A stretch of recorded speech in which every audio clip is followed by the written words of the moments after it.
আসসালামু আলাইকুম রাহমাতুল্লাহ। ধৈর্য ধৈর্য অত্যন্ত পাওয়ারফুল একটি জিনিস, অত্যন্ত স্ট্রং, অত্যন্ত গুরুত্বপূর্ণ একটি জিনিস হচ্ছে ধৈর্য। যদি আপনি ধৈর্য ধারণ করতে পারেন, এই ধৈর্যই আপনাকে জান্নাতে পৌঁছে দিবে। ধৈর্য যদি আপনি ধারণ করতে পারেন, এই ধৈর্যের মাধ্যমে আপনি জান্নাতে পৌঁছতে পারবেন। কে বলেছেন? স্বয়ং আল্লাহ বলেছেন। স্বয়ং আল্লাহ বলেছেন যদি আপনি ধৈর্য ধারণ করতে পারেন তাহলে আপনার জন্য জান্নাত। কি বলছেন আল্লাহ পাক? দেখি আমরা সরাসরি চলে যাই। আল্লাহ তাআলা বলেন, আমি যখন আমার মুমিন বান্দার কোনো প্রিয় জিনিস, যেমন সন্তান, নিকট আত্মীয় বা দুনিয়ার প্রিয় সম্পদ, সন্তান, নিকট আত্মীয় অথবা অন্য কোনো প্রিয়, দুনিয়াতে আপনার প্রিয় এমন কোনো জিনিস আল্লাহ পাক কেড়ে নেন, আল্লাহ পাক নিয়ে নেন এবং সে ধৈর্য ধারণ করে। সন্তান হারানোর পরে, আত্মীয় স্বজন হারানোর পরে বা প্রিয় জিনিস হারানোর পরেও সে ধৈর্য ধারণ করলো, তখন আমি তার জন্য জান্নাত ছাড়া অন্য কোনো প্রতিদান নির্ধারণ করি না। কে বলছেন? স্বয়ং আল্লাহ বলেছেন। সহিহ বুখারী কিতাবুর রিকাক হাদিস নাম্বার 6424।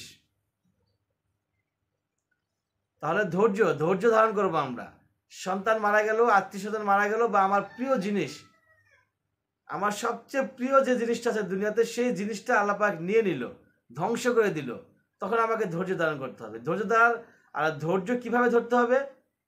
এমন নয় যে আমার সন্তান হারায় গেছে বা আমার প্রিয় জিনিস চলে গেছে আর আমি কোনো গালিগালাজ বকাবকি করব না, চিল্লাচিল্লি করব না, চুপচাপ ঘরের এক কোনায় বসে থাকবো আর খাওয়া দাওয়া করবো আর ঘুমাবো।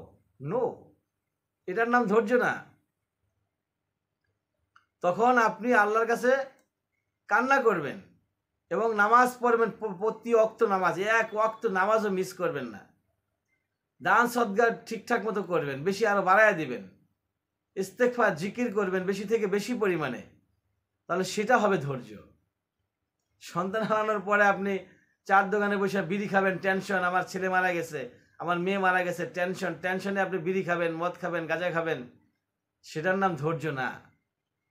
ধৈর্য মানে হচ্ছে কি, আপনি আগের থেকে আরো ভদ্র হবেন, আপনি মসজিদমুখী হবেন, আপনি আল্লাহমুখী হবেন, আপনি নবী সাল্লাল্লাহু আলাইহি সাল্লামের সুন্নাহগুলো মেনে চলবেন, বেশি থেকে বেশি পরিমাণে জিকির আজগার করবেন, সেটার নাম হচ্ছে ধৈর্য।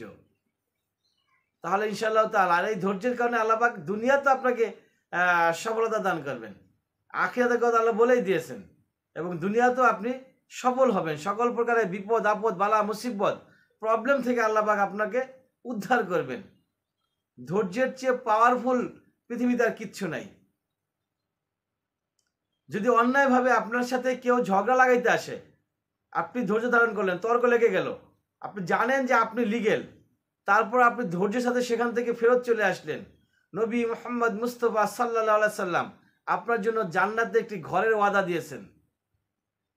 ভাবা যায়? ধৈর্যের পাওয়ার অত্যন্ত বিশাল। কেউ অন্যায়ভাবে আপনার উপরে জুলুম করলো, অত্যাচার করলো, নির্যাতন করলো, আপনি চুপ থাকলেন, ধৈর্য ধারণ করলেন, মহান রব্বুল আলামিন, স্বয়ং মহান রব্বুল আলামিন সেই ব্যক্তির বিরুদ্ধে মামলা করবেন এবং বিচার আল্লাহ পাক করবেন, রায় আল্লাহ পাক দিবেন, বিচারও আল্লাহ পাক করবেন। হযরত আলী রাদিয়াল্লাহু তাআলা আনহু বলেছেন, যদি কাউকে জুলুম করার পরে, কাউকে অত্যাচার করার পরে, কারোর উপর নির্যাতন করার পরে সে চুপ থাকে, নীরব থাকে, তাহলে তার নীরবতাকে ভয় করো, কারণ এর বিচার স্বয়ং আল্লাহ করবেন। তাহলে আসুন আমরা সবাই ধৈর্য ধারণ করি। পৃথিবীর সবচেয়ে পাওয়ারফুল একটি ইবাদত হচ্ছে ধৈর্য। ওয়া আখির দাওয়ানা আলহামদুলিল্লাহি রাব্বিল আলামিন।